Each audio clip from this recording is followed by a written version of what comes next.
We visited and hubby tried to talk to her about how inappropriate her actions were. She screamed at him and cried, and then his sisters started on us both. Standing there, watching my hubby's heart break, my filter broke. I told them to stop, very loudly. Then, I told them that they were behaving like toddlers, that I was embarrassed by their antics and to consider this their first and only warning. If they tried anything like that again, or treated us with anything other than kindness and respect, not only would I cancel the wedding, I would tell their priest and all their friends about their disgusting behavior. If they wanted to be part of the planning, I would welcome their participation, but that hubby and I had the final say. Mother-in-law tried to speak, but I shushed her like Dr. Evil shushing Scott and we left. Hubby was distraught and I felt bad for him, but we got into couples counseling and things got better. Meanwhile, mother-in-law and the sisters-in-law seemed to have taken things on board and were maintaining a frosty civility, although I was banned from their house because I was scary. Fast forward about 12 months. Time for dress shopping. I hated the idea of a wedding dress. I hate pale colors. I hate dressing up. I hate dresses. Just everything about. The idea made me want to fake a coma to get out of it, but I'd promised my own very religious mom and brother that we could do this together. So mom, mother-in-law, Saux 3, brother and his wife all traipsed along with me to marvel at the sight of me in a dress. And it wasn't a bad day.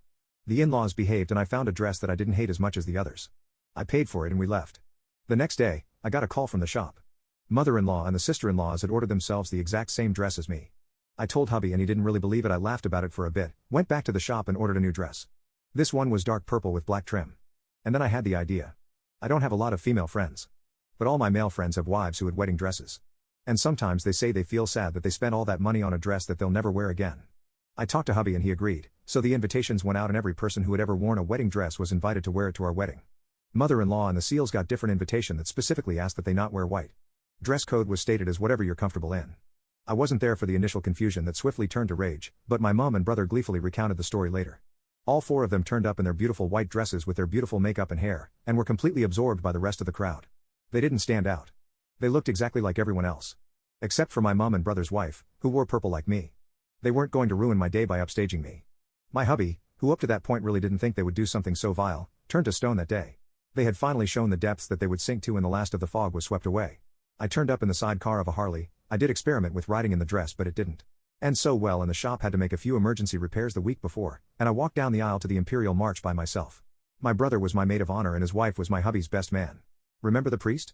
Well, he wasn't allowed to officiate outside a church as a priest, so he was our MC. This was the icing on the cake, because I saw mother-in-law's face light up when she saw him. Until he introduced the marriage celebrant and handed her the microphone. We had a pagan handfasting, jumped over a broomstick and walked back down the aisle to Sweet Child of Mine while our two kids played air guitar and danced ahead of us. And ignored mother-in-law and the sister-in-laws when they tried to get them to go over there. I came face to face with my mother-in-law at the door. She was incandescent with rage. She went to speak, but my hubby stepped forward, and he shushed her. Right in front of everyone. It was glorious. She didn't speak to either of us for the rest of the night. She didn't speak to us for nearly a month. And then she called one day to ask to see the kids as if nothing had happened. So I had to go, because my husband and I had one. But every now and then I wear the purple dress when I know she'll be at an event. Because I'm petty like that.